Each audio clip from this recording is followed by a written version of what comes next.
Hello and welcome to Book of the Mouse Club, episode 81, Wednesday, October 5th, 2022. Morning, monsieur. Where are you off to? The bookshop.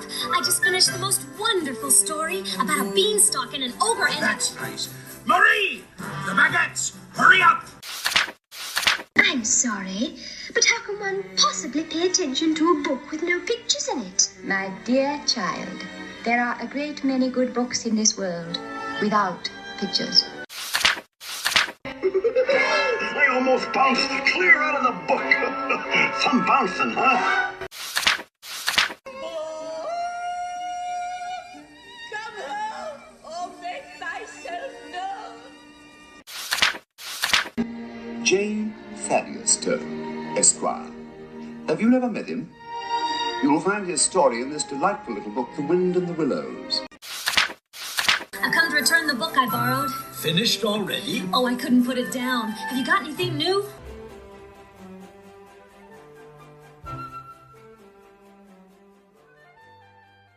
Welcome back. I'm your host, Courtney, and I'm joined as always by the Sarah to my Mary Sanderson, my lovely co-host, Emily.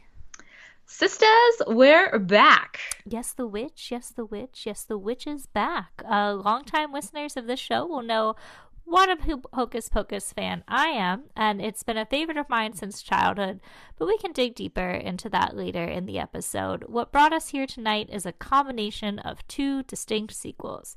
In 2018, Disney published an official sequel to the original film titled Hocus Pocus and the all-new sequel to commemorate the film's 25th anniversary, and now, just 1 year shy of its 30th anniversary, Walt Disney Pictures released a feature film sequel exclusive to Disney+.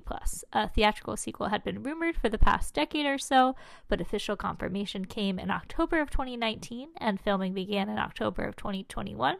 As details of this new film emerged, it became clear to me that these two were very different plot lines, and I figured it would be intriguing to compare these two. So here we are. Let's let our discussion run amok. Yes, so Courtney, like you said, we talked about Hocus Pocus on the show it was episode 12. Way back in season 1, we were brand new to podcasting, and we had a friend on the podcast, an author, Aaron Wallace, on the show to talk about his book, Hocus Pocus in Focus, A Thinking Fan's Guide to the Film. Back then, we could only speculate about a sequel to this cult classic, and now we have two to talk about today. So before we get started, I do want to dig back to your childhood memories and ground ourselves of why we love Hocus Pocus and why we looked forward to getting a sequel and what you hoped for out of a sequel before we got the book, before we got the film. So why do you love Hocus Pocus so much, Courtney? How do I put it into words? This might be a repeat. I did not go back and listen to episode 12, but I'm pretty sure I shared the story. But again, that was in 2018. That was almost 5 years ago, so I'm sure we've amassed many new listeners since then. But my love for Hocus Pocus began actually during trips to Walt Disney World as a child. We would stay at Disney's Old Key West because that was my family's home resort, and one of the features of having like a one-bedroom villa there was that there was a VCR and you could rent VHS tapes for free. So I was about a toddler at that time. We're talking like 1994, 1995, and I don't know if I picked out the movie or my mom and dad did, but I loved it. Like, I just took to this movie, and we would often visit in September. So we were getting into the spooky season, and I would always request to rent it. I felt that Mary taking the vacuum and riding on it was the peak of comedy as a child. So just really loved it. And then fast forward to when I am 10 years old or so, and my family got its first DVD player. That was a big deal. And so my dad took us to Best Buy, and he said we each got to pick a DVD. I believe he picked 20,000 Leagues Under the Sea. And there on the Best Buy shelf, I saw Hocus Pocus, and I was like, oh my gosh, that is that movie that I loved to rent on VHS, but we didn't own on VHS. And now I can own it on DVD. And so it became a regular staple in our home for the Halloween season. Certainly reached cult status with airings on ABC Family or now Freeform for their previously 13 nights of Halloween. Now we get a full 31. So even though I owned it, I will always tune in if I happen to be home and it is on TV. So that is my history with it. Why I love it, I just love Halloween. I love the spooky season, and I feel like it's the perfect blend, especially as a child, between funny but also has creepy moments. It's thrilling. It has some romance. It has a little bit of everything. So I would put this movie in my top 5 movies of all time. So that is why I love it. I will let you share why you've also enjoyed it, and then maybe we can circle back around to the sequel chat. So I was later to Hocus Pocus fandom. I remember I never owned it as a kid. I didn't rent it from Blockbuster or anything that I can remember. I remember watching it on ABC Family, 13 Nights of Halloween, or Freeform's 31 Nights of Halloween. So I want to say like Hocus Pocus kind of came in more in high school, when my friends and I started doing more of these like friend get-togethers. Like, we're old enough now to drive and like go to the diner by ourselves and like do things that teenagers can now do independently. And a lot of that for us was hanging out and watching movies and doing like Halloween together, or doing epic Christmas people. So I think it came more into that phase where we were like, what are we going to do today? And hang out and be like, let's watch Nightmare Before Christmas. Let's watch Hocus Pocus. It's on ABC Family that night. So like checking in with each other. So I kind of came into it late, more in the high school realm. And then when I was doing my Disney college program in the fall of 2015 is when the stage show at Mickey's Not So Scary Halloween Party debuted.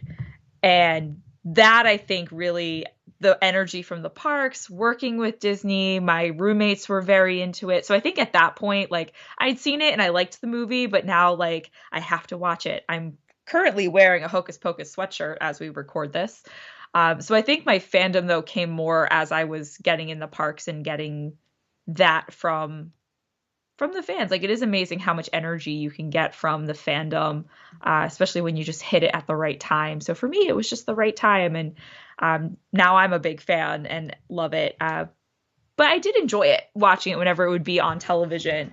The musical number was always my favorite part. I'd Put a Spell on You is fantastic. And being a musical theater lover, like, I loved Bette Midler and that scene from her. So I always listened to the song every year, even if I wasn't as diehard on the film, I was on the song. But then as I did look forward to watching it when it came on TV, and I kind of miss that, as we're now in this streaming age. Like, I'm glad when I see people still get excited about 31 Nights of Halloween. It's like, oh, we're going to watch cable again. And like all of us are going to sit down at the same time and watch this show at the same time. It's kind of nostalgic, and I like that. I think what I like about it, I do like the camp of it. It's such a well-rounded genre of a movie where you've got music, like you said, you have romance, you've got the cheesiness. We now can watch it nostalgically because it's the 90s. It's just a good family film. It's just so well-rounded in so many ways, that it's just, you can't not love it. I don't know. At least I believe you can't not love it. Well, there are people who don't love it, but we are not them. We are not those people. But Courtney, what were you looking forward to in a sequel? So imagine pre-2018 when we did get this book at that point. I didn't read it in 2018, but I did buy it when it came out. What were you hoping for in a sequel? Okay. I don't know that I wanted a film sequel. I don't know. I can't remember if we talked about this on the podcast and what I said back then. But I feel like once the sequel was announced, I was like, I don't know if I want that. Like, I don't know if do you need to mess with perfection? But when it was announced as a book, I was like, okay, I'm intrigued. So I did read it in 2018. And I just wanted the nostalgia, and I found it in that book. We'll get more into the book in just a bit, but then when they announced the film, I was like, well, is it going to be on the book? I don't know. I don't want to feel bad about one of my favorite movies, so I was very nervous for it, but we will get to my thoughts there as well. But I was excited to reread the book and approach it ahead of this film's release. And now compare the two. How did you feel sequel-wise? Just, as you said, approaching it, not our thoughts on it, the sequel itself. So I'm with you. Like, it's hard. And now that we're in this age of Disney we're getting a lot of live action remakes. We're getting a lot of sequels, trilogies, Toy Story 5, who knows? Like, it's hard because, like, you love to revisit those characters and you want to spend time there, but is it going to meet your expectation? I don't know. And it's interesting having two sequels. Like, this is what's really intriguing to me coming to this, is that we have the book sequel and we have the film sequel, and they are different stories, but they're both canon. Very odd. So I'm intrigued about how this came about. I think a book was the first good way to go. I liked that approach, yeah. That it doesn't have to be something where you're messing. I think it was a good temperament for fans who might be wary of getting a new movie, but they're like, look, we're continuing the story, but it's in a book. So you can kind of separate it a little bit more easily, I think, from like, that's the movie and this is the book. It's not like Harry Potter where the film is based on the book. Yes. They're two separate things that exist in their own medium. It almost feels like fan fiction, but this was officially published by Disney. So why don't we dive into the book, and you can give us a little background on that publication? Sure. So Hocus Pocus, the all new sequel, was published on July 10th, 2018, published almost right down to the day, just in time for the 25th anniversary. I believe the film came out on July 16th. Oh, wow. So literally within a week. It was published by Freeform Books, an imprint of Disney Publishing Worldwide, also known as Disney Books Online. Freeform Books focuses on young adult and crossover fiction and nonfiction aimed mostly at readers ages 14 to 34. So we still fall in that age range reading this. Hocus Pocus and the all-new sequel is 2 books in 1. The book is written by A.W. Jantha. This author is only credited to have written this book as well as the Hocus Pocus illustrated novelization. And I tell you, I can't find anything on A.W. Jantha. And looking at some other stuff online, from what I can find, it's speculated this is probably a pseudonym of somebody, maybe a contracted writer for Disney Publishing. We don't know who this person is. But within this book, the first 197 pages of the 521-page book is a retelling of the original Hocus Pocus film. So while very familiar to Hocus Pocus fans, the retelling of the story is worth revisiting or at least skimming through, because there are some new details included to set up for the foreshadowing of the sequel. Then in the second half of the book takes place exactly 25 years after the original, and its main protagonist is Poppy, Max and Allison Dennison's teenage daughter. The witches return stronger than ever, and it is up to Poppy and her friends to save the Dennison family as well as all of Salem. So we're back. The witches are back, and we're here to save Salem. Here we go. Let's dive into it. We will say this is our official spoiler alert, I would say, for this book sequel as well as the film. So if you don't want to be spoiled, go borrow the book from your local library and go watch the film on Disney Plus and come back, and we will be right here. So as you said, this book is 2 in 1. The first half is almost a verbatim telling of the original Hocus Pocus, but we do spend a little bit more time with Emily Banks in Salem in 1693. What did we get from that retelling that you felt was important to the sequel? Probably the most important thing is we get another Sanderson sister. It's not 3, there's 4. So Elizabeth Sanderson is probably the most important thing that we get out of this retelling. But I did like that overall it goes back and forth. So unlike the film where it's like, we get Emily, she's lured into the woods, she dies, and then it's modern day 1993. It goes back and forth, where we do start in Salem 1793, but then we get some Max, Dennison, and Danny. And then like it kind of goes back and forth, so you're getting both of their stories at the same time, which is really interesting as well. So you get some more time in colonial Salem, which is interesting and kind of cool. You get to meet and like know Emily a little bit more. So I think that's cool, but the main thing to get out of this is her relationship, knowing Elizabeth Sanderson, and that there is another sister. What did you think about Elizabeth? I liked that plot twist. It's a slow build to it. You don't know that she's their sister right away in these flashbacks with Emily. It just says like there's kind of this lady Elizabeth who lives on the edge of town. People are a bit weary of her, but she visits them. She visits Elizabeth, and it's Elizabeth who warns her not to listen to the song luring her to the woods. I'm like, all right, well, this is not in the movie. So obviously this is important to something in the sequel. So I would recommend if you're like, start reading this and you're like, oh, this feels like I'm just reading the movie, keep up with it. Because as you said, it comes into play as you get to the latter portion of the book. That is the sequel. Or if you need to skim through it, it is labeled like Salem 1793. You can just go look just the Salem bits. For the Salem bits if you need to, just to get that background. And I think it was done well because you don't want to mess with the original. We have the original story, but she only exists in the 1793. Like Elizabeth plays no role. Really, or sorry, 1690. Sorry, I'm teaching U.S. history right now. Oh, that's an important... American Revolution. I'm in 1793 in classes. Sorry about that. So yeah, 1693. She's only relevant there. So it doesn't mess with the original story that we know of from the film.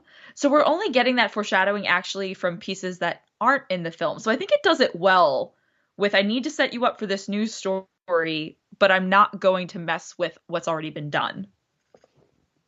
Yeah, I agree. We also have some other important bits of the sequel to understand that story. So let's go piece by piece. Let's talk about the setting. We are, of course, still in Salem, and now it is 2018. Yep, so 25 years after, character-wise, we have the Dennison family still. Allison and Max are married. They live in Allison's family home. So if we remember the big house with the full-size candy bars and the fancy Halloween party, Max is a history teacher at Jacob Bailey High School. His high school bully, Jay Taylor, is the principal there. But now their kids are arch enemies. So we have Poppy, who is Allison and Max's daughter, and she has her friend Travis. And then we have Principal Taylor's daughter, Katie, who's kind of the bully turned friend by the end of the film. That's something that's a little different. These two families will reconcile. And then we also have Isabella, who is a friend with some secrets. Turns out she is a witch as well, and she is a descendant of Elizabeth Sanderson. And that's why Elizabeth's important, because we need that family connection origin story to make sense of why there's a witch in 2018 in Salem. Right, and the witches, of course, come back. Now, it's interesting because it seemed very permanent at the end of the 1993 film. Sarah and Mary explode into dust and Winifred turns to stone. But could you share with our listeners how the witches have returned? So this was something I really enjoyed, and we'll talk about this with the film as well, but Book has more of a personality. Book has some agency. It's not just a book of spells that flips open at a command. Book is trying to get his master back, and Isabella finds the spell book. So there's this whole setup where all the kids in town are invited to the Dennisons for a Halloween party, which is odd because the Dennisons don't observe Halloween anymore. They're skeptical of Halloween. They are fearful, and people kind of make fun of their family that they're so gullible into witches and warlocks and spooky things and believing in magic. And Isabella has the spell book, so she knows something's up. She gets to Poppy and Travis, and they're like, let's go check out the Sanderson house. Like, come on, because Poppy's skeptical of her family. And they bring the spell book with them, and Book tricks them into reading out a spell. They call it a spirit board, but like Ouija board. They're like, let's see if we can talk to the spirits. And it starts moving. They're like, whoa, that's weird. But of course, Poppy's rationalizing it. But it's actually Book who's moving the Ouija board. And because it spells out all the letters, she's talking the words aloud. And she actually ends up reading a spell. So her, Travis, and Isabella all have their hands on the like cursor mover thingy. And through Isabella's magic, which she doesn't realize she has, we're kind of led to believe at this point that it's Poppy who's potentially a witch, because weird things keep happening to her all day, but it's because she's always in proximity to Isabella. So Isabella's magic is channeling the spell that Book is feeding Poppy through the Ouija board. It's a very complex situation here. And essentially, on a blood moon night, on All Hallows Eve, we have a whole new spell that can bring the witches back, and that's how they're resurrected. Yes, and then, of course, they are to be defeated. So in order to do so, their three main characters are sent on a quest to find the Moonstone, which is something that Elizabeth, the fourth Sanderson sister, owned, and Isabella is a direct descendant of Elizabeth.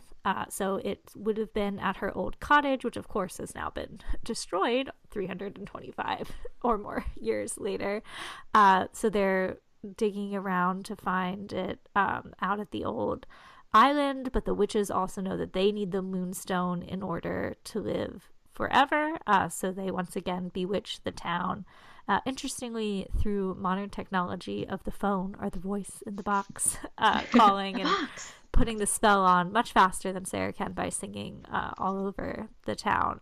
So most of Poppy and Isabella and Travis's classmates are bewitched and trying to find the stone as well. But of course, our heroes are successful in finding the stone and destroying it in order to render the witches powerless. Yeah, so that's a super quick rundown. And again, listeners, as we're going to talk about some of this, we're going to talk a lot about the plot in between as well. So overall, Courtney, what did you like? Yeah, I enjoyed about the story. Yeah, I enjoyed reading this back in 2018 and revisiting again this time. I think for me, I really enjoyed the nostalgic elements to it. There are a lot of winks and nods for big fans of the film. I think of specifically in the original movie, Max's mom is dressed as Madonna, and she's like, well, isn't it obvious? And then in this one, Allison, our heroine of the original film, now Poppy's mom, is dressed as Lady Gaga and kind of makes a similar comment. So I appreciated seeing those parallels, but updated for modern times. For me, it retained a lot of the same humor that is found in things like the witches adapting to modern society, because even the leap of 25 years, they didn't have cell phones in the original film. That wasn't a common technology. Now they're incorporating that into this plot and seeing the Sanderson. Well, when I say seeing, I mean picturing in my mind as I read their interactions were very fun for me. I like that we got the Dennison family. It makes you happy to know that Max and Allison are still together and now their kid. So it makes me happy to know that the family unit is still part of the Sanderson sister story. Like, it makes sense to me that they're still there. I like that it's also a good friendship story between Travis, Isabella, rectifying a friendship with Katie, and Poppy. So I like the friendship story. I also love the queer representation. We have two lesbian characters, which is amazing. They get their kiss at the end. I think it's awesome that we did that in 2018 for this book. So well done, Disney. And she's a fully fledged out character. These are all fully fledged out characters. I feel like we really get to know Poppy. She's a photographer. She's a Halloween skeptic. It's not her favorite thing just because of her family's history with it. We know about Travis, that he is really into science, as well as, movie marathons with Poppy. And like, you get to know these characters super well, which is both something I loved. And then we'll talk about criticisms, but how we got there kind of irked me. But I like that this is a fully fledged out, we know these new characters. Like, yes, Allison and Max were there, but I think what works is since you have these two books together, like, you just spent a lot of time, if you read this all the way through with Allison and Max and Danny, that it feels okay that they are part of the sequel, but they do get switched. Essentially, the spell that Isabella and Poppy it's a soul switching spell. So they switch out her parents and her Aunt Dani for the three witches. So they go away. They're not in the bulk of the sequel. They're gone within 100 pages. But it doesn't feel super lost because, again, we have that family connection through Poppy. Like, this is still the Denizens. But we also just spent a lot of time with them, so that didn't bother me as much as I thought it would. That I think they did a good job using these new characters and grounding them and making them full-fledged characters that you also care about the same way we've always cared about Max and Dani and Allison. So I thought that was done really well. What were your criticisms? For me, it was mostly just the writing. The storyline doesn't bother me that much. I really like that they tied up that loophole, and they gave us those extra details in the retelling of the original so that we know why Isabella is a witch, the role Elizabeth plays. But the main criticism I had was there were just some parts that went on way too long for me. I think it's way too descriptive. Like Poppy's internal monologue of how she thinks and feels about every single thing going on. The plus side is you really know Poppy and you really care about her. The downside is I felt it got repetitive. That I was just like, can you just tell me what's going on and not... It felt like a scene that would probably on film or the action sequence that should have taken like, oh wow, all that happened in like 3 minutes. It took like 10 minutes of reading, which maybe isn't that long, but like it felt longer than I felt it needed to be. Yeah, I could tell I was reading young adult fiction, and that's not a knock on young adult. There are certainly young adult books that I do really enjoy and seek out, but it is a very distinct writing style, and I would say that was at play here. Like it does sometimes feel somewhat surface level and saccharine in a way. Yeah. It had a lot of cheesy humor, which I don't mind cheesy humor, but I thought, like, Travis's character, I thought leaned a little too heavy on the dad jokes. Like, every 3 lines out of him was a dad joke. I was like, we get it. He's corny. It felt like I was reading a Disney Channel original movie as a book, and that is not how the sequel film feels. Which, right. Again, and I love my Disney Channel original movies, like Halloween Town. Right, but the things that you don't have to describe, it can be that kind of popcorny and cheesy, but because you're not getting all the description that's also popcorny and cheesy, like it feels more tempered. Yeah. Maybe. But yeah, I just felt like it was just too descriptive of Poppy's internal monologues on everything. Some other brief criticism I felt like that there were some scenes that took place. The one I'm thinking of specifically, which also happens in the sequel film, we'll circle back to, is when Mary has her moment of like, I'm tired of Winnie bossing me around. And I was like, oh, are we going to get some sister tension? Is she like, we get this whole thing. It's a song almost. Winnie, I know. And she's like making all these objects like from the rock store where they're trying to find the moonstone, and they see like downtown like, oh, rocks and mineral shop, and so they go in there trying to find it. And she's like making all these things are like following her and like buzzing around her head because she's like fuming and she's angry, so it's playing off her emotions. A trumpet from a music store is like playing music that's like matching her, and I was like, oh, she's giving this whole monologue about how Winnie has really used her and Sarah, doesn't appreciate what they bring to the table, forgetting like, we're witches too. You're not the only one with magical powers. That does come back in the film. But then after that, Winnie's like, you done? And she's like, oh yeah, I'll be right with you. And they go back and we never come back to that. So like things like that, I was like, why? Why did we just spend 20 pages on this? And we never circle back to it. What did you rate it on Goodreads? Because now I'm curious. I rated it a 3. Overall, for good story. For me, if I just I had a good time, I enjoyed the story plot. Like 3, I'm a pretty average rater. Like 3 is kind of my... You really have to make me dislike it to go 2 or 1. Yeah, it was a 3 for me too. It was yeah. fun. I was glad that I read it, and I was happy to reread it now 4 years Yeah. later, and I think both times I read it, in September, approaching October, spooky season. So I would absolutely still recommend it to fans of the original. It's worth seeking out. Just know that this isn't going to be the best book you've ever read. Yeah, for me, what knocked the 2 stars down was some of that repetitiveness and the style versus the story. I think the story's pretty solid. Absolutely. And I liked in the story that we get some other sides and perspectives. So you mentioned Jay, one of the bullies, is now Principal Taylor. So Max is teaching at the high school, and his kind of arch nemesis is now the principal.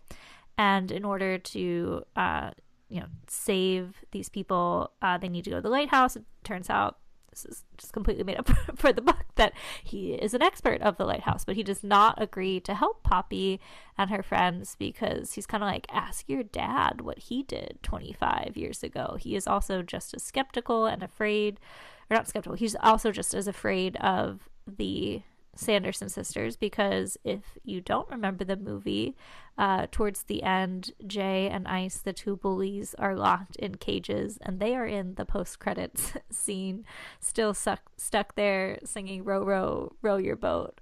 So that is referenced directly. He's like, ask your dad why you left me hanging, literally. Yeah, so this and another instance, I know we both said we rated it 3 stars, mostly for style, but content in this book, there are definitely some things in here that I was like, yes, this is great stuff to talk about, including, especially with young adult readers. Again, I teach teenagers, so I'm like, yes, let's bring these things up. That Principal Taylor story, he's like, we root for Max the whole time. And we're like, yes, the bully gets the comeuppance. He is captured by the witches.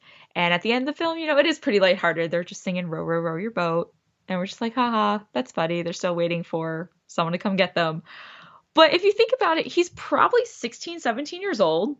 That's pretty traumatic. You've been kidnapped, imprisoned by witches, tortured overnight. You're hanging in a cage over a fire.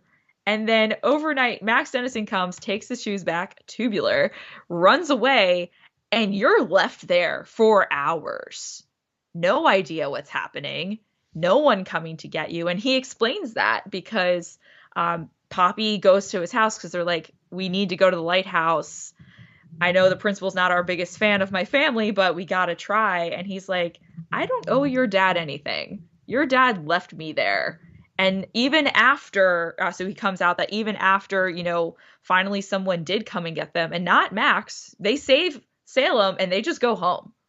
Apparently, according to Principal Taylor, that they were found because he and Ernie took turns screaming. And I guess local police, or like the local caretaker who takes care of the grounds, because it is a city landmark, the Sanderson house, found them. Not Dennison. Max literally left them there. And he's like, that wasn't cool. Like, I get I was his bully and whatnot, but like, does that mean I deserve to die? Does that mean I deserve to be left? And he's like, and it made you think a little, like, oh, was that the right thing to do, Max Dennison?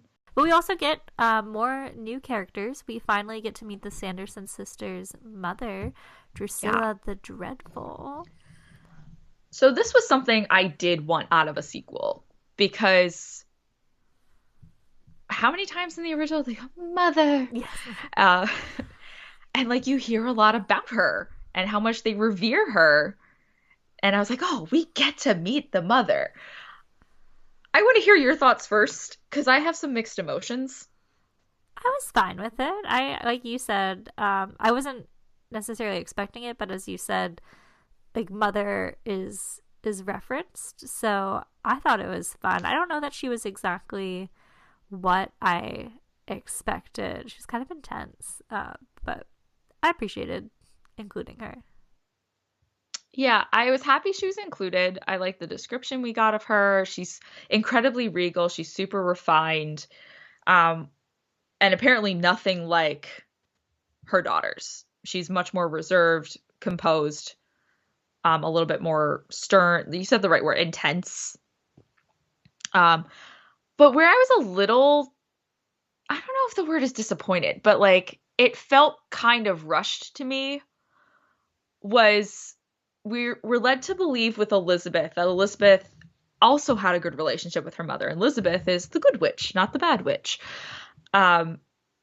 She's given the Moonstone because her mother says, keep this safe from evil. So you're kind of led throughout the book to think maybe Mother is a little bit more of a complex character, that both Winifred and Elizabeth can love her in their own way. And then when Drusilla comes back, she's like, give me my stone. And she's like, now I'm going to take over the world. And Winifred's like, I thought we'd do it together, Mummy. And that doesn't happen. Drusilla is just like, you thought you would rule? Please, I'm going to. And Elizabeth's hurt. But then by the end of the second chapter of having the mother there, the mother falls over the railing of the lighthouse and she's gone.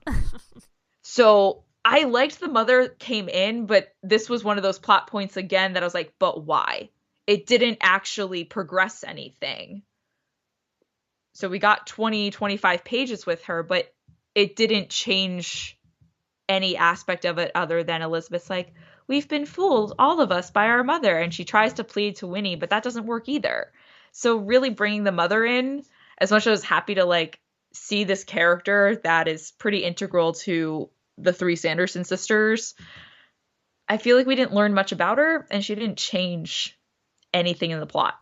Right, like that chapter could have been gone and nothing really would have nothing would have changed. What did you think of Elizabeth? I know we kind of alluded to it at the beginning, but any other thoughts on her? I think she's a really good character to bridge the story between 1693 to now 2018. I saw a lot of allegories here. Again, we have LGBTQ plus characters. She talks about a lot of, people misunderstood me. She hid being a witch because she was afraid of persecution. There were a lot of allusions, I think, to accepting yourself, loving who you are as part of the LGBTQ community, but hidden through witch persecution, which we've seen through literature using like the Crucible as an allegory for the Red Scare. It fits that she can be a character that Poppy and her friends relate to, that they're all afraid as teenagers to be themselves in some way. All of them are struggling with some part of their identity and who they are. Even Katie, she's like, I don't want to be the mean girl, but I'm afraid of not putting up this persona either in high school. Like, this is who people know me as, my reputation. So all of our characters are struggling with identity in some way. And she's a good allegory for that she's like, look, if you still hide it, it doesn't, like, you're better off being yourself. She talks about how much she misses out on from being with her mother and her family, trying to hide and isolate herself from the community so that she wouldn't be persecuted. And then she was anyway. So she, I think, was a good character for bridging us from the original. We have to have some sort of line of why is there a witch in Salem in 2018. I appreciated she's an integral plot point for that, but I think she's also a good character to bridge those lessons across from the original to this new one. That's really insightful. I was thinking about who I would want to play her. She's not, if you haven't watched the film, she's not in Hocus Pocus 2, the movie, and my favorite thing to do after I read a book is, whether I loved the book or hated the book or fell in the middle, is read other people's Goodreads reviews to see what they had to say. And someone mentioned that they wanted her to be played by Bernadette Peters, and I was like, that's perfect casting. I can't think of anyone else. Oh my gosh, yes. She would have been so good. I think she's a contemporary of Bette. I mean, maybe this is just kind of meta because when Bette Midler did Hello Dolly on Broadway and then she left, Bernadette Peters stepped in to do it next, and I was like, ooh, that's fun. I like that. But especially in a film, though, it would work so well, and it's believable that then they'd also be family. Yes. Because of how they portray themselves. They're all of these actors are super theatric. Oh, 100%. So Bernadette Peters would be such a great pick. Yes. Shout out to that one Goodreads user who put that in their review. And I do like that she's a ghost. Like, we get a little bit more magic lore out of her. So, like, she teaches us more of, like, where and how, like, magic in this universe works. Like, what the rules of it are. Yeah, which is really cool. So, like, she is our fairy ghost mother, in a way. giving us those details that we need. Like, she explained why was the book able to bring them back. She explains how the Moonstone works. She explains. So she's the knowledge that these kids need. So she's integral, I think, completely to the plot. I do like that she's a ghost, because then we do get Emily and Binks that come back. And they're like, how come we haven't seen them much before? But she explains, like, how does ghost magic kind of work as well. So I liked Elizabeth. I thought she was really cool. And how the kids did use her throughout the book as a source of knowledge and wisdom and guidance.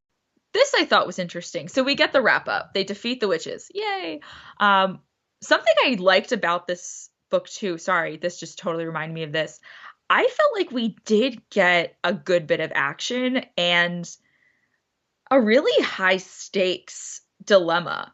They bring back almost 400 witches from the other side because they just keep repeating this soul switching spell or soul exchange. And the Sanderson sisters' plan is, we're going to resurrect the coven. And if we bring back everyone, all of our sisters from beyond the veil, then we can rule Salem and the world together. And they succeed. So there's a point where, like, it is really high stakes of, wow, there are 400 witches now in Salem. So, like, that I thought was really cool. Like, plot-wise, we get to the apex. They actually accomplish their goal. They're again just short of being immortal. But post that, they do defeat the witches. They destroy the Moonstone, which then by morning they didn't take the immortal potion. Therefore, they return to dust, and all the magic that they did reverses. So all the souls come back. The families are reunited. We get Emily and Binks are reunited with Danny. That was a really nice, touching moment. And it all sounds good. It's over. Everyone's friends. Poppy and Elizabeth have their first kiss. But then we get this epilogue chapter that I did not see coming. That's a year later again. We still 2019. Yes. 2019. It's a missing child post. It starts with a missing child poster. So one of the zombie kids that was swapped for a witch is still missing, because it turns out there's still a witch or a warlock hanging around Salem that they didn't switch. So something happened that he's still there. And at the end, he resurrects Billy. No one else. He resurrects Billy and he says, and I quote, "Welcome back, Billy. Good things await us." And it ends. I was just like, what? I immediately Googled, is there another sequel out there that maybe we missed? Like a Billy Butcherson book? No. So, like, thoughts, please? I thought it was kind of weird. I forgot about it until I was revisiting it. I was like, oh yeah, there was that weird epilogue. I mean, one part of me likes the parallel that seems to be in the after credits scene of the original, and now even the sequel, that there's, still magic out there. The original film ends with the book awakening in the eye, indicating like, oh, there's more going on. There could be more to come. So I get it, but it just felt kind of out of place to me in that, like, this warlock and this teen, like, weren't referenced earlier. I mean, I get that people were swapped, but I kind of had to reread it when it came to that point. I was like, wait, did I miss something? Nope. Okay, this is just like an after credits scene, but for the book. Like, as an epilogue, I feel like epilogues usually wrap things up in a nice little bow, and this absolutely left us hanging. Where did you sit with it? Yeah, so that's why, though, I immediately went looking for, was there another story published? Because it feels like that, like when you're reading a trilogy or a duology or something where they use that epilogue to hook you into waiting for the next book. And it felt like there's something else coming, because now if there's a teen warlock, it says teen witch, but they described him in more masculine presenting. Males, I think now male witches like to be called witches. Like, it's not okay, cool. a gendered term. Fantastic. That's great to know. So he resurrects Billy, which now makes me think, was Billy also a witch and we don't know it? Because Billy's very in the know. This is more than one witch that Billy is now familiar with. Between the Sandersons and now this teenager. So I'm like, what is with Billy? But then, yeah, it just ends and we didn't get anything else. So it was a little weird to me as well, unless it means we're going to get another story. But it's now been 5 years and we haven't had another story. So I don't know if we will. But now we have a movie. Woohoo! So I gave us background about the book. Why don't you tell us about the film?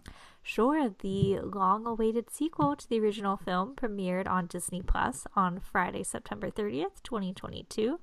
Bette Midler, Sarah Jessica Parker, and Kathy Najimy, as well as Doug Jones, reprised their roles as the Sanderson sisters and Billy Butcherson the zombie, respectively. New to the cast are Sam Richardson, Whitney Peake, Lila Buckingham, Melissa Escobedo, Tony Hale, and Hannah Waddingham as some new characters that we will introduce to you in just a moment. This film was directed by Anne Fletcher, written by Jen D'Angelo, and produced by Walt Disney Pictures.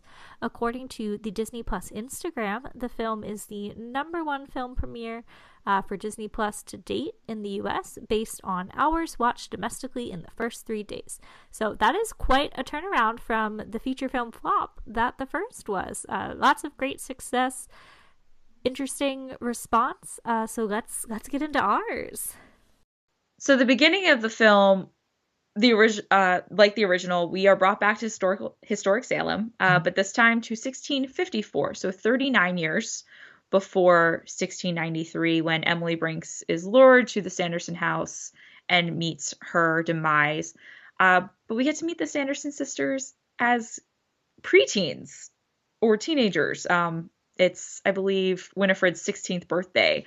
So what did we learn there? What did you like about that? Yeah, I liked seeing them much younger. This isn't anything that we got in the book, and I felt that the actresses portraying nailed it. Yeah, spot on. Great mannerisms and cues, pulling off of those iconic actresses and how they portray these roles. So I thought it was a great flashback to ground us in that we see that they were part of the original village in Salem, but Winifred was to be betrothed to the Reverend's son, or the Reverend arranged the betrothal, and she wants nothing to do with that.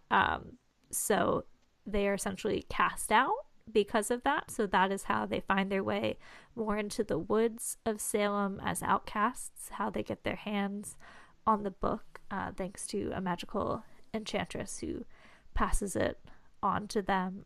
So I was in from the beginning on that.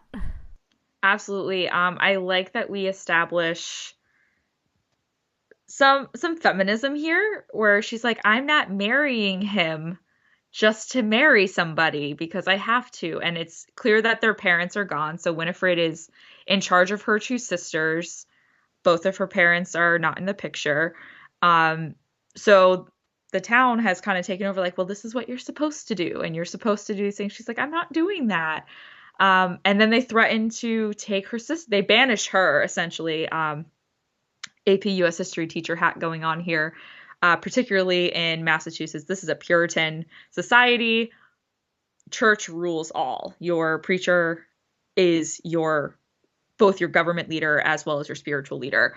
And since she is refusing to follow, she is being banished.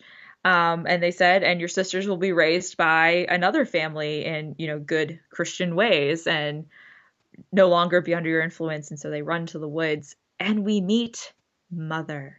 So like the book, we do get Mother, but they're different. She's a mother witch, not necessarily their mother. Right. Like, she is a maternal figure to the coven, which I thought was cool. I was sad we didn't get more of her, though. Yeah. Well, we see her in her bird form at the end. Yes. At the end, she kind of soars over at other times, and I'm like, is she going to come in now? Nope. But it's from her that we get Book. And she kind of sets up for us the rest of the film that there is one spell you should not do. The Magica Maxima. That is the one spell that she says, do not do out of this book. Off limits. Don't do it. And that's important information for us to know. So we get some backstory on Winifred and her sisters, which I think gives us some motivation, some character motivations here. But then also the plot point of the goal then when the sisters come back is to perform this Magica Maxima spell. Yeah, so let's go through some of our highlights again in the setting. We are, of course, back in Salem, no change there, but plenty of new characters are introduced. I am going to read off of Wikipedia because they did a nice little overview of these. So Sam Richardson plays Gilbert. He is the owner of the old Salem Magic Shop, which is the former home of the Sanderson sisters. We have Whitney Peak as Becca, a high school student and aspiring witch who accidentally conjures the Sanderson sisters on her 16th birthday. Belisca Escobedo is Izzy, Becca's quirky friend. She accidentally conjures the Sanderson sisters with Becca. And Lila Beckingham is Cassie Trask, a popular classmate and estranged friend of Becca and Izzy. She is the mayor's daughter and helps stop the Sanderson sisters. Tony Hale is Jeffrey Trask, the male of Salem and the father of Cassidy, but he also plays the Reverend Trask, Jeffrey and Cassie's ancestor from the Sanderson sisters' past. Hannah Waddingham is the Mother Witch, a mysterious and sinister witch who gifts the spellbook to the young Sanderson sisters. And I believe that should be all of our main characters there. Of course, Bette Midler, Sarah Jessica Parker, and Kathy Najimy return as our Sanderson sisters, and as I mentioned, Doug Jones as Billy Butcherson, the former lover of Winifred, comes back as a zombie. So right away with the characters, having read the book first and then watched the film, I did see some parallels, some little elements that align with the book. So one of the friends has witch blood in her, and she is a witch, and that's our main character, Becca. So while Poppy, the main character, isn't the witch, someone in the friend group is. We have the estranged friend who has to be brought back into the friend circle because they have to repair their friendship. That was Katie. This is Cassie. Both, by the way, were soccer. Katie's known for being the captain of the soccer team, and then Cassie's Halloween costume was a dead soccer referee, which is what Katie was in the book. So that was in there too. So we get a couple little parallels. We have the Mother Witch. It's a different mother, but there is a fourth witch introduced. So there are a couple elements here that I did see. I thought it was interesting that one of them was named Izzy, which is very close to Isabella, but I would say the parallels between those two characters stop there. Yeah, Bella, Becca. Oh, and was it Cassie? No, I meant Izzy. Yeah, but yeah, they switched Bella Izzy, and Becca. They were the witches. Isabella, I see what you. They were the witches, though. Yeah. And Cassie was, you said, the mayor's daughter. In the book, Isabella is the mayor's daughter. Oh no, she's the principal's daughter.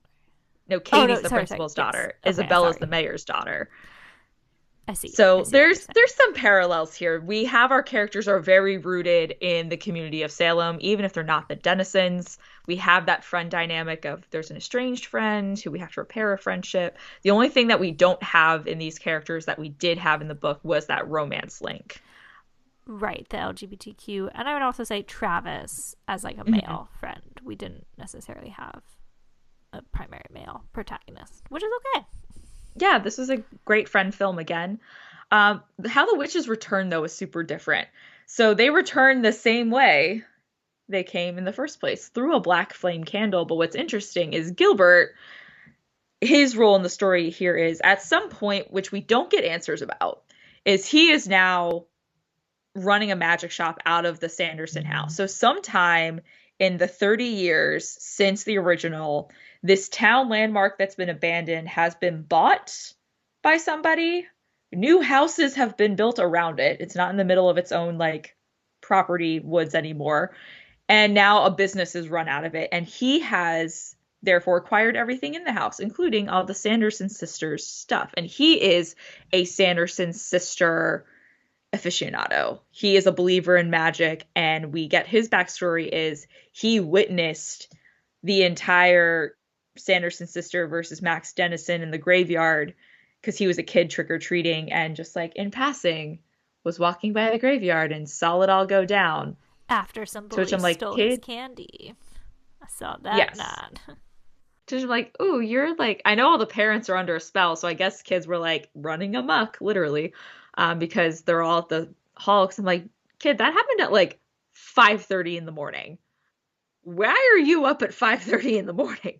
But suspending all of that, so he is a big believer. He has the spell book. He has a lot of their magical items that have been left in their house for 300 years.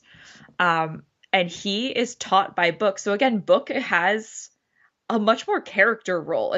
He's not just a book. He has agency. That's the word I was looking for. He has agency in this book. And Gilbert's, it comes out, the book taught him how to create a new black flame candle because Gilbert wants to meet the Sanderson sisters. And he kind of plays off of the stuff we learn in Salem 1654. He's like, the Sanderson sisters were ahead of their time. They didn't want to be betrothed to no man. They wanted to just, live on their own. They're misunderstood. They're, the town bullied them into being this way. So like he's firmly believing like they're not all that bad. I want to be part of magic and bring them back. And he knows that there's something with Becca. So he gifts her the black flame candle. It's like, oh, for your birthday, here's a candle. Because it has to be lit by a virgin. Has to be lit by a virgin. So virgins are still in it. Nothing about virgins in the book, by the way. But we bring the virgin. In the first part. Yeah, but like not in the sequel book. Sorry. Oh, gotcha. Well, there was Nothing no black really... flame candle, so. So Becca lights it because her birthday is also Halloween.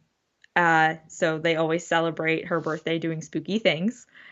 So she lights the candle, and it's the candle that brings back, because I went back and I looked at the original incantation when the Sanderson sisters were about to be hung, and they said, their spell of their curse should a virgin light the black flame candle on All Hallows Eve. When the moon is round.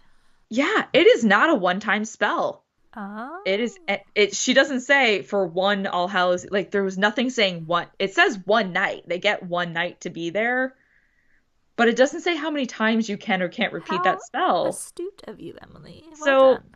So yeah, she lit a black flame candle on All Hallows Eve, and the moon was full. So that means the Sanderson sisters can come back as long as you keep repeating those three ingredients. So that's how they come back. And then, of course, they're defeated. But this time, it kind of seemed almost as by their own demise.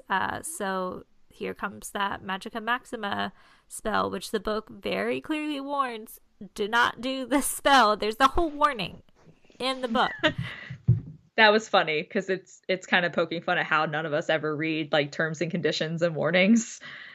And it's like, you should. Yes, and so those terms and conditions share that whoever casts the spell must give up what they cherish most. So they don't really realize that. The sisters cast it together, but Winnie's really driving that. And it turns out, that what she cherishes most, foreshadowed in the beginning, is her sisters. They don't always get along, but Sarah and Mary start to disappear. Emily put a great meme through. I'll share it on our story. I had as soon as they started disappearing, I'm on the couch with my family watching this, and I go, and what did it cost? Everything. And I was like, where's the Thanos glove? Like, Winifred has the snap, but it's her sisters who vanish into dust. Yeah, so, I was really proud of you for that meme. I'll share it to our Instagram story. Thank you. I'll put it in the post so it stays forever. I'll do a multi-picture post because it deserves to be in there. All that to say, I thought this was very heartfelt.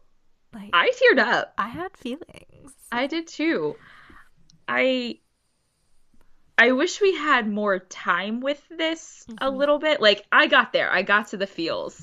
Because, when she gets the all magic and it disappears, she realizes or what's interesting, so the girls have the book, the three friends, and they're looking through the spell book. They read the warning, and then they have a moment where they go, we have to warn Winifred. If she does this, she's going to kill her sisters. Like, they put it together first that what she loves most is her sisters, and that's what she's going to sacrifice. The wording, I think, is you give up what you love, and one of the ingredients for the spell is the head of your lover. So Winifred, I think, thinks she's sacrificing Billy. Mm-hmm. Like, Billy's the sacrifice, not your love. Doesn't have to be a romantic love. She was not thinking, and that could be, you know, her background. You know, love was always thrown at her as, you know, marriage, and like that's what, I guess, who knows. Billy was her quote lover. I love that Billy continuously corrects people. Like, we kissed one time. We kissed one time doesn't make me her lover. So she thinks it's that, but it's gonna be your sisters. And I thought that was a really heartfelt moment where the three friends are like, we have to warn them. So like, they're your adversary, but you're actually gonna try to stop them, not only from, you know, obtaining all power, but they're actually trying to stop her so that she doesn't lose her family. That was really heartfelt. Yeah, I thought it was a nice ending. What's the spell they use? It's a return spell, a reunification spell or something. And then Bette Midler just acted that beautifully, because she's like, bring back my sisters. What can we do? And she tells her, like, that's a reunification spell. And she's like, well, where are they? And like, no, they don't come to you. You're going to them. Yeah. And she plays a reuniting spell. Yeah, she plays it so beautifully. I'm about to like get choked up again, where she's like happy to go. Yes. She's content with this being her end, which is a beautiful thought. I thought it was very sweet. But we kind of laid the groundwork there. Let's back it up and just at a high level. What did you like? What did you not like about this long-awaited movie sequel? Things I liked, I mean, Bette Midler, Kathy and Jimmy, Sarah Jessica Parker, they brought back their characters perfectly. Nothing skipped a beat. Their characters were their characters. So that level of camp was there. The physical comedy, situational comedy was there. I liked the awareness in the movie as well. Like, when they come back, they immediately break into a musical number, and Izzy's like, seriously, who are they performing for? Like, I liked the meta awareness. So like, we had the humor, we had the camp, and I think ultimately those are the things we wanted. So when we discuss which one we like better, we'll talk about, I do wish we had the Denizens.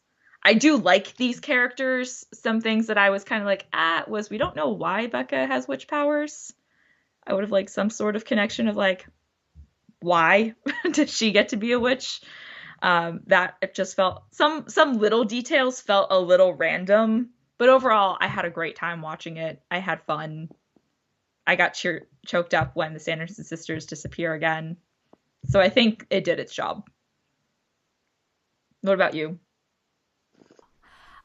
No, I did like it. I've been framing it as I didn't love it, but I had a good time watching it, and I will absolutely watch it again. A lot of people in my life know how much the original film means to me, so anytime a trailer or things would drop, they'd be like, oh, did you watch it? And my take was always, I am timidly excited for this film. I really tried to keep my expectations very low. I did not want to be heartbroken or upset, and I wasn't. I think because I did such a great job of keeping my expectations low, like you, I had a great time watching this movie. I owe that all to the Sanderson sisters, as you said. Great to see them.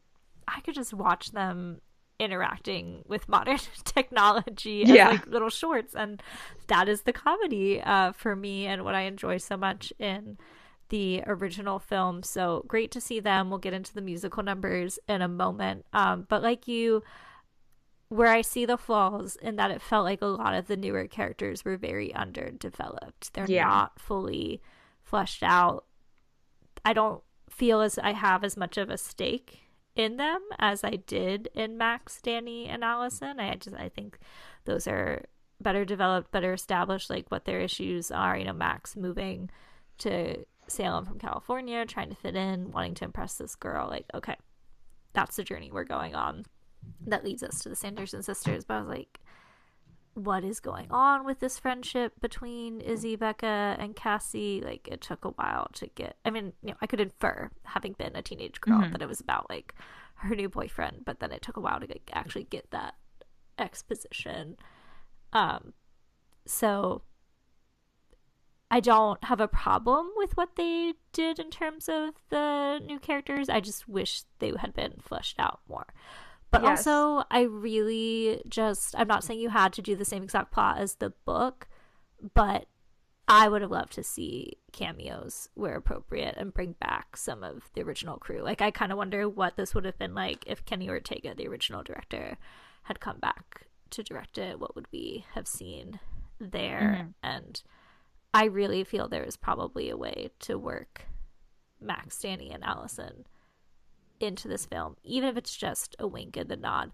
My biggest complaint is that in the sequel, there's a scene where the witches are flying past the windows and somebody is watching Hocus Pocus. It's the iconic, amazing scene with Gary and Penny Marshall as the master and his wife, but it's from the 1993 film, and I'm like, wait, how do I unpack that somebody in the 2022 film is watching the 1993 film, but we're continuing the events of the 1993 film, but it wasn't a film, it was real, because we see flashbacks of Gilbert witnessing the events of the 1993 film, and I don't understand that choice. I just read something. I feel like that scene itself was picked that on the film, on the TV in that scene, you never see the Sanderson sisters. But still. So I know, like, as fans, like, you're like, but that's the movie. Like, how does that work? But I think their, like, was it could look like any sitcom. The director addressed in Entertainment Weekly, and her answer was just like, oh, I thought it'd be fun to put that in, but, like, not really unpacking why. But it's the actress who plays Izzy, I believe, who's like, I kind of read it as, you know, they made a movie about the events, and that would explain why people love the Sanderson sisters and why there's people dressing up as them. Yeah, I was like, I get that, but I don't know that I would have made that choice, because there is a nod to Gary and Penny Marshall's characters, because there are people dressed up in those same outfits as Halloween costumes. Yeah, as Halloween costumes. So I was like, did we need that cameo? I don't know. There were winks and nods, because several Halloween costumes reference the original film. There's the Madonna, referencing the mom dressed as Madonna. There were the Supremes, who are also in the audience in the iconic I Put a Spell on You in the original. So I was like, could you not have just put Danny, Allison, and Max in a crowd and gave them a little one-liner zinger or something? And I would have been like, that meme of Leonardo DiCaprio drinking a beer and pointing at the TV, like, that would have been me. But I didn't get that. Yeah. And so I was a little sad about that. I knew going into it that it wouldn't be, but I kind of just still held out hope that, like, ooh, maybe they actually are, and it's a surprise. I did like that the town, minus the whole television, they decided to play the movie of the movie in the movie. I did like that the town had their fandom of their own town, because I feel like that's pretty in line, because even in the original 1993, like in Allison's history class, they were telling, in Allison Max class, they're telling the story of the Sanderson sisters, and everyone knows their local history and is very proud of their local history. So I kind of like that they really played that up. Oh, and I've been to Salem. Like, that checks out. That is exactly what that town is like in October. Which they also reference in the book sequel as well. I think Poppy even said, she's like, it's weird living in a town who's very obsessed with a very morbid time of history. And you're like, oh, that's true. So I did like that they played that up. And that it's kind of funny, because now that we're like in this mega fandom of it, and like you're in the magic shop and you're like, you too can buy a black flame candle, can buy a copy of book.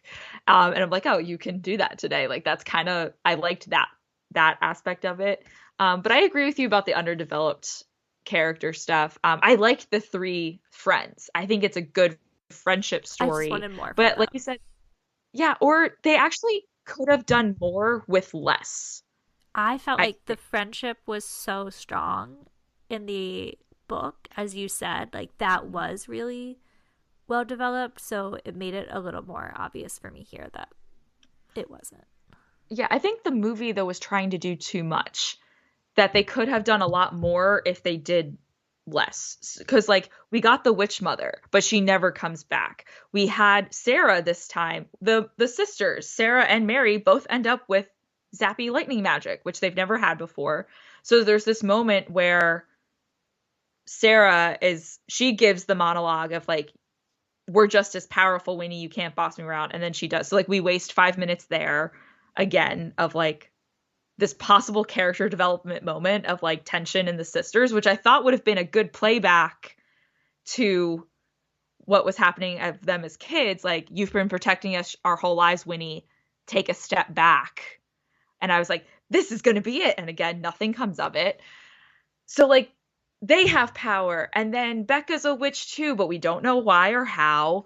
And but was it Cassie is also direct descendant of the preacher, who, which is why the Reverend, which is why they need us. But like there's a lot of moving parts, which the book took the time with 500 pages. We need a happy medium between the two. Right, like the book did a lot, but they were able to spend the time to flesh it out. Whereas the movie, I think if they had just picked one or two of those things, like we really need to flesh out the problems in this friendship, or we really need to flesh out the friendship and why Becca's a witch.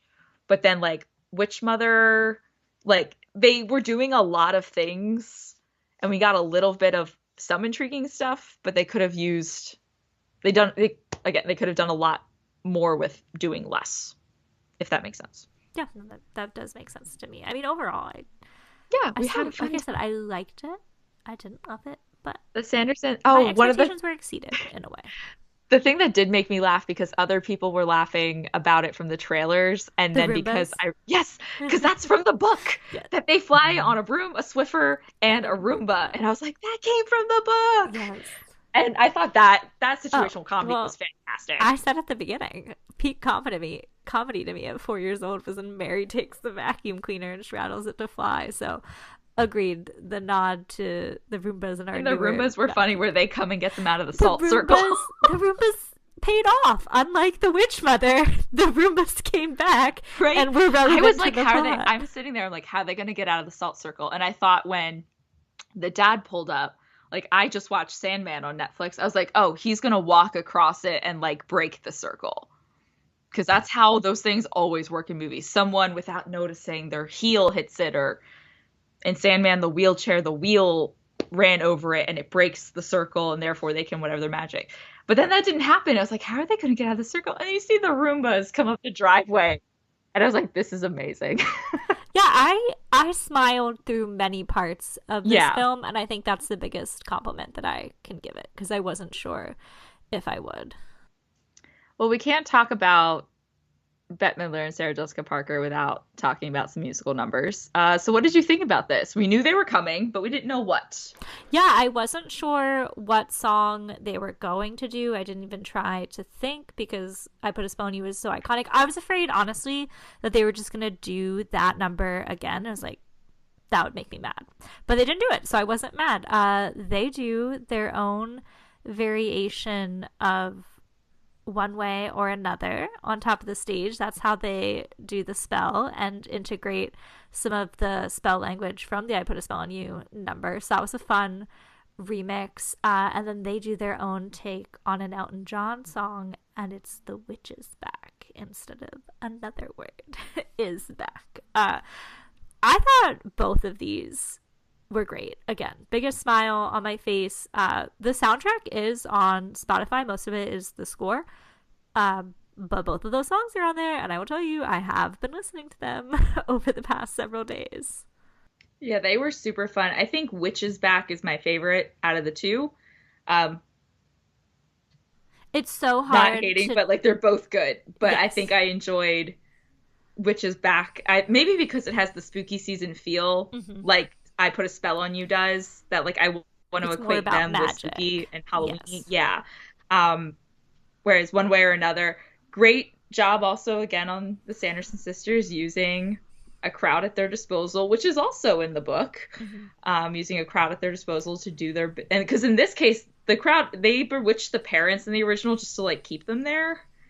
But this one, they actually bewitched the crowd. They're like, go find. Them. Yeah, just like they did in the book. They also do in the book sequel. So they're using their magic to manipulate the crowd to find the Reverend. I liked their take on the song, though. It's a good remix. Yeah. But again, nothing will ever top what they were trying to do. Go find this person. It worked. But yeah, it was super fun. Loved the costume contest. And then they're like, we didn't win. They're like, this is the altar. They're going to worship us. So I thought that was funny. And having real drag queens, loved that representation. Loved that they were there. That was awesome. I'm really glad to see just so many people involved, which was really cool. All right, Courtney, it's time to compare. So before we pick favorites here, do both film and book hold up the integrity of the original Hocus Pocus? What do you think? I actually think they do. They hit similar beats, but without it feeling... this is going to be a really weird reference. But you know how some people are like, oh, A New Hope and The Force Awakens are like telling the same exact story. Like sometimes we see in sequels, like they're following the exact same plot structure.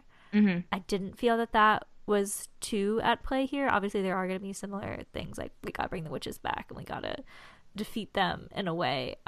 But it felt like it upheld the integrity but differentiated itself enough in both cases to make it an enjoyable continuation of a story that I love.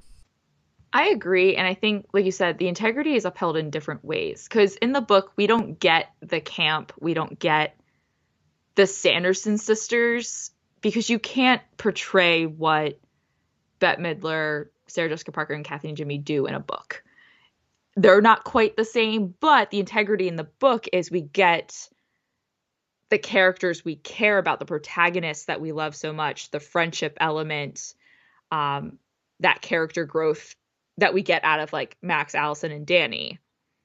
So I feel like that's there. We also have the magic and the spooky and that part. And then the film, it upheld, again, characters you care about, the Sanderson sisters, the camp, the humor, the book upheld. So I think they both do uphold the integrity of the story. But the elements and their strengths of doing that are different. That's fair. Interesting question here. In fiction, we often use the term canon, which would be material accepted as officially part of the story or an individual universe of that story by its fan base.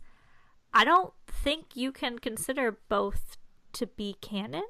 Or maybe you can. Maybe you can work your way around this in your answer. But which do you trust as the true sequel? See, this is so hard. I think by definition you could say they're both canon because they are... different times. They're made... But also they're made by this... like the fact that Disney owns them. Like someone would say, like... House of Dragons, for instance, is canon. It's based off of the book that so-and-so wrote. So, like, even though it's different... having two people have the background of that one character in Game of Thrones. Right. I don't know. I might have solved it for us because of your astute observation earlier, where you said the witches come back more than once. The book is very clearly 25 years later. But what if this is after the 25 years? Okay, and you know, again? I don't know about that timeline. Yeah, I don't think that's supposed to be the case. But... No, I don't think it is because the witches in Hocus Pocus 2, the film, they say, "How long have we been gone?" And yes, we've been gone 30 years. So they reference the time frame. That's fair. I think for continuity's sake, because of the medium, film to film, I would make an argument that they are both canon, but if you were to say though, like what happens next, I would probably default to the film first, just because they're the same medium. Okay. I read the book first in 2018, so I think I go to that more because it filled what I wanted in terms of nostalgia. I was like, I'm all in on Poppy being Max and Allison's daughter, and it makes sense that they would come back for these people. I truly wish that I could combine elements that I like from both. Yeah, like I would probably have gone the Poppy and Dennison family route for the protagonists, but incorporated some things like the musical numbers that I loved from this one, and I really liked the ending of the film, so I would have picked the ending of this film but paired against maybe more of the plotline of the book. 100% agree. We're gonna jump here now, I guess. I preferred overall, if I had to pick one, like which storyline I guess was better, I did kind of like the book mostly because of the characters and the connection to the Dennison family. I think it also tied up a lot more plot holes of like how the character is a witch. I agree with you though. I would prefer the ending from the book the ending from the film to the ending from the book. And we're going to talk Moonstone and Black Flame Candle, but I think coming back through the Black Flame Candle, I liked the Ouija board. I didn't mind it, but I think it was more complicated than it had to be to get the witches to come back. Whereas the Black Flame Candle was like, oh, because the curse already exists. All you needed was a new candle. Like, we could have easily had Poppy and her friends are like, haha, oh, look, we can make our own Black Flame Candle. Let's see if it really works. Let's see if mom and dad were telling the truth. Like, it would have been faster, more streamlined. I'm a Black Flame Candle fan as well. Yeah, and so those are the things I would have wanted from the film in the book. Instead, I would have swapped those things out. Yeah, I think I also, from the book though to the film, I like I said, the high stakes. We end up with 400 witches that come back. I think we could have had like, she did the Magic Maxima spell, but then she didn't do anything with it because she immediately loses her sisters. But I don't think we get kind of that high stakes of like, oh shoot, she's all powerful now. Yeah, it would have been nice to see what does that spell actually grant you with. Like we didn't get to see her all powerfulness other than like she kind of had like glowing eyes. Right. And they do most of this takes place in the woods, so after they find the Reverend, like the friend gets kidnapped, but not much is happening. Like we got some more high stakes in the original film where like they're trying to kill Danny, and then Max drinks the potion, so it's very likely Max is now going to die. Like you got that high stakes. I feel like we fell just short of it. So I would have liked the characters from the book, the Black Flame from the movie, the high stakes from the book, and the ending of the movie. That's fair. No, I'm with you, and I really don't think you can go too wrong either way. If you're a fan of these films, I recommend seeking out both, making your own comparisons as we've done. I think, though, unfortunately, because of the film, what is going to be considered canon, and not unfortunately, but like if they're going to pick which one's canon, the book or the movie, I think more people are going to lean that the film is canon and the book is not. That's fair. And I'm going to put it on record, I don't want a third one. Don't get me wrong. I love Hocus Pocus, and I love seeing the Sanderson sisters back. And again, we get an after credits scene that alludes that there could be more, but like, I'm okay. We're good. I love it. We revisited. I'm we had happy. Fun. Don't make me unhappy. If we could get anything, pushing it. If we could get anything, I want a childhood Sanderson story. Give me those actresses. I just want shorts of the Sandersons in situations. Oh, that would be so fun. Like call them deleted scenes or something. I just love them interacting I agree with you. with modern technology. Yeah, I think that would be a good fit. I think we could get something with those young actresses who portrayed the Sanderson sisters in early Salem. I think that could be, if they are going to do something and really milk the Hocus Pocus fan craze, I would like them to go more the prequel direction, more so than building off of the Sanderson sisters in modern day, other than maybe some shorts, because that would be fun. But if they're going to make like a whole new film or series, I'd rather them go the prequel route, bring those actresses back because they were fantastic. They were by far one of the highlights of the film as well. So let them have their chance to shine. Maybe we can get some more about how the Sanderson sisters learned from Mother. Do we get more about Mother? Maybe that's where she can come back in. But yeah, cool. Well, speaking of other resources, so those are things that should down the line, but right now we agree we're both content. But there's plenty to still look at for other resources. So for my extra resources, I'm going to point us back. If you have not read Hocus Pocus and Focus by Aaron Wallace, highly suggest it. It's a full analysis of the original film. We had Aaron on our show, like I said earlier, in episode 11, or episode 12. So if you have not listened in a while or never, it was a great conversation. We were still new to podcasting, but that was a fun episode. I remember really enjoying that conversation with Aaron and getting to talk about the original film. So highly suggest check out his book and revisit that episode from us. Yeah, Aaron's always so insightful with many things, but especially when it comes to Hocus Pocus. So again, seconded on the book there. But I would also recommend if you're like, 25th anniversary for that book. That's fun. That was not all that they did in 2018. For Freeform, they filmed the Hocus Pocus 25th Anniversary Halloween Bash, and I originally watched this on Freeform when it aired, but they just recently, I think in time for Hocus Pocus 2, added it to Disney+. So this was a special hosted by Vanessa Hudgens and Jordan Fisher in the Hollywood Forever Cemetery. Lots of the original cast members come back, so if you're looking for the actors who portrayed Max, Danny, Allison, as well as the bullies and other characters, they make an appearance in this anniversary bash, so that will fulfill those needs. There's some great musical performances as well as a fun costume contest and other celebrity cameos. So it's on Disney Plus, worth checking out. I find it a lot of fun, especially as a big fan of the film. Another thing to plug, another friend of our podcast, Jeff DePauli of Disney Coast to Coast, Disney with a Z. He recently did an interview with Vanessa Shaw and Omri Katz, and that is that's one of his most recent episodes. So if you would like to hear their thoughts and where they are and how they're doing 30 years down the line making that film, they have a great conversation there, and I highly recommend that interview.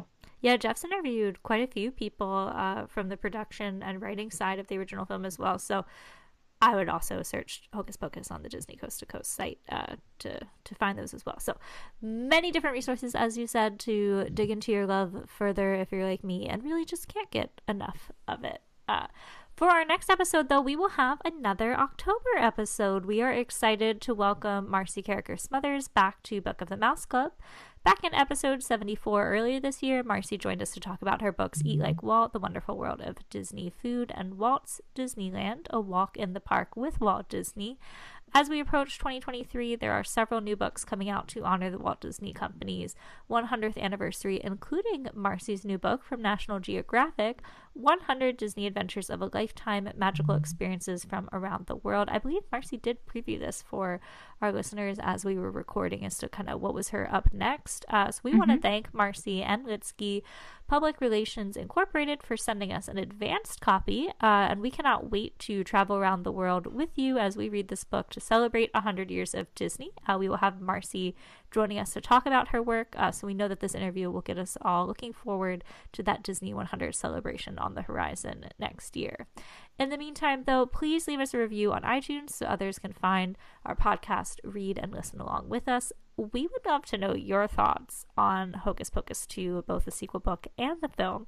So you can email us with those or your other questions, comments, or ideas to bookofthemouseclub@gmail.com. If you just want to engage with me as a Hocus Pocus superfan, I, Courtney, am on Instagram @GreatGutsby and Twitter @Courtney_Guth. You can find Book of the Mouse Club @Book of the Mouse on Instagram and Twitter. And you can follow me, Emily, on Instagram and Twitter at the same handle, @Emily_McD. Emily, as we close out, it is your turn for the closing quote. What do you have for us? So I chose to go with Elizabeth Sanderson's parting words to Poppy and Elizabeth after they save Salem. So we're going to pull the quote from the book. We are a book podcast after all, so I'm going to default to that sequel for this. And like we discussed, there were some really astute observations and conversations in this book for young adult. We talked about like the two sides of bullying. They do have some comments in here about stereotypes and race, the LGBTQ representation. So the ending of this book, one of the last lines from Elizabeth before the book closes out, I thought was really astute and something that maybe we can all take with us. So she says, quote, "Remain vigilant, weed out hate and ignorance and persecution wherever and whenever you can, and hold tight to one another." What a wonderful sentiment. Thank you for choosing such a great quote and for coming on this Hocus Pocus journey with me. Have a great spooky season, everyone. And remember, it's just a bunch of Hocus Pocus.